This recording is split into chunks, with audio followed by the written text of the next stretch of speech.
Title of this video is A Martial Arts Master is Not a Servant. I just want to try to make this video a little quicker, but I think people need to think about this, especially if they're interested in learning the martial arts. One of the biggest problems in America is the Western mind is such a dominating mind. It's very difficult for them to understand the Eastern ways in their culture. Just think about a master. A master is directly the opposite of a servant.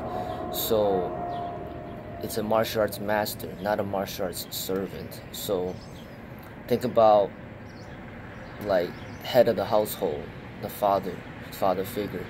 Think about head of the company, the CEO. That's like the martial arts master. He's like the CEO of the company. You are not going to tell the CEO what to do. You're pretty much like the employee that's supposed to listen to the CEO. You are essentially serving the master. It is like the father, and then the son serves the father. It is not the opposite. But the Western mind is so used to being in control of everything, and basically, you know, this mentality where it's like the customer's always right. So people go into school thinking that they will tell the master what to do, or they will dictate and decide, and they call the shots. But that's not how it's supposed to be. A martial arts master is not a servant. So it's like going to the restaurant and then treating the martial arts master as if he's the waiter. No, that's not what it is. Or treating the martial arts master as he's a janitor or somebody in a very low position. No, the martial arts master is the CEO. He calls the shots. So he will decide whether or not you're going to be in the company.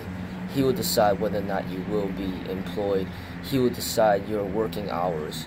He will decide if you will take vacations or not. He will decide whether or not you will be promoted. He will decide whether or not you will be employed. He decides everything, you know, and as a disciple, you're supposed to submit to his authority. And if you cannot submit to his authority, then basically you're unteachable. That goes back to the teaching where your head is filled up with too many ideas and thoughts. You don't have a clear mind, you can't learn. So a lot of the Westerners, they have a very difficult time with this, and that's why I think a lot of adults, they cannot learn the martial arts because their mind is not, their mind won't allow them to. It's filled up with too much thoughts, too much ego, too much pride.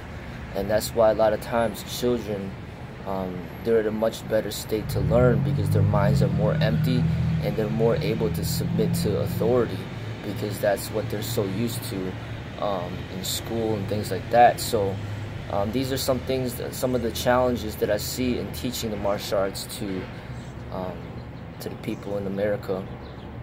It's very difficult.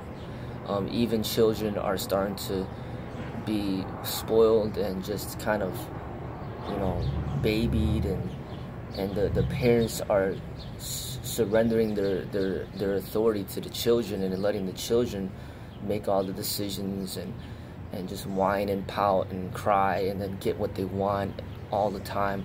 And that's not how it's supposed to be.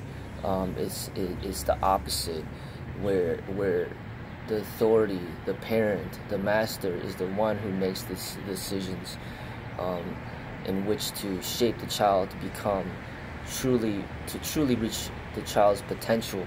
And essentially in the martial arts, this is necessary, and I think that's one of the biggest challenges for all people in America, is this mentality is so different than what is being promoted within this culture, which is the me culture, and you know, I call, you know, like you act as if this world belongs to you and nobody else lives in it. You don't put others in consideration, and it's all about you. So these are some things to think about and reflect upon. And thank you for listening, and thank you for all the support.